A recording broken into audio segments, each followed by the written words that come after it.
Diving underwater caves is dangerous business, and even more risky if the caves have never been explored. But that's what biologists Joe Yeager and Abel Perez Gonzalez have come to Cuba to do. They're on an expedition to discover new species by diving as many caves as possible in just 3 weeks. But first, they've got to find the caves. Today they're following a tip from a local farmer and crossing their fingers. They're an hour from the nearest paved road.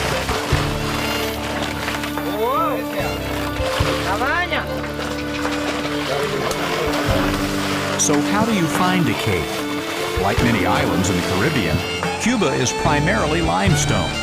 And wherever there's soft, porous limestone, there are caves.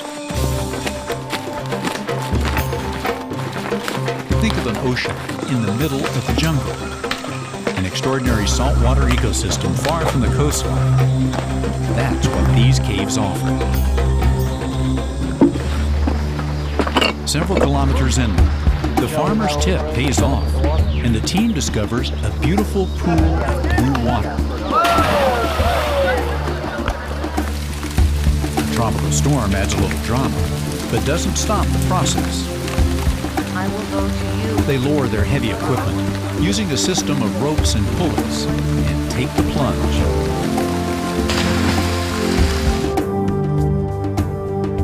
There are so many new species out there to be described that, I mean, every time we go into a new cave, we find new species.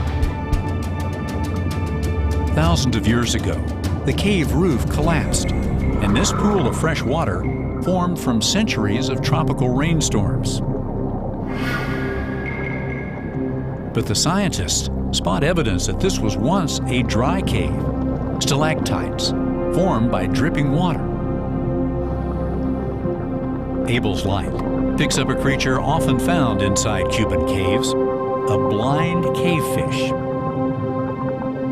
Yo creo que debe ser la I believe this is probably the species Lucifuga dentatus, the most widely distributed cavefish in Cuba. Many millions of years ago, the ancestors of this fish probably swam somewhere in the saltwater of the open ocean. Through the process of evolution, the fish adapted to living in fresh water and to total darkness. In the absence of light, eyes are useless. Animals that live in caves are called troglobites, and troglobitic adaptations are those changes that these animals have undergone through millions of years. They've lost their eyes and their pigmentation, or their eyes have become greatly reduced. Another adaptation that we see is their senses are more finely tuned. Because fresh water weighs less than salt water, the two don't mix. As Abel and Jill descend deeper, they reach the distinct division between the layers, called the halocline. Below the halocline is the heavier salt water. Abel signals Jill. He's found another fish swimming in and out of the halocline. This one seems different from the fish they just saw. It lingers in the salt water. It's a darker color and appears to have a rudimentary eye. Could it be a new species? Esta especie está sin describir todavía. This species has yet to be described. Esta especie que vive en agua salada This fish seems to live in salt water and have characteristics that are closer to its saltwater ancestors. The interesting thing about this cave is that for the first time, we see both species together. Up until now, this is the only cave where we've seen these two fish in the same place. Hasta el momento esta es la única cueva donde conocemos que pueden vivir estas dos especies en un mismo lugar.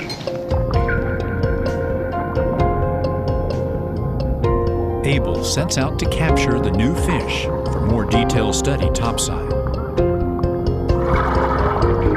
At the expedition's conclusion, the team succeeded in finding a new species.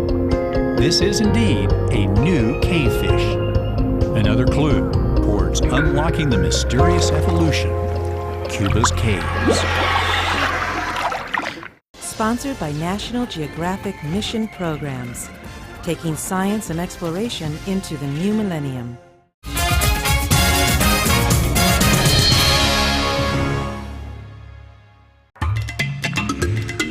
For the best subscription offers to any National Geographic magazine, log on to nationalgeographic.com/magazines.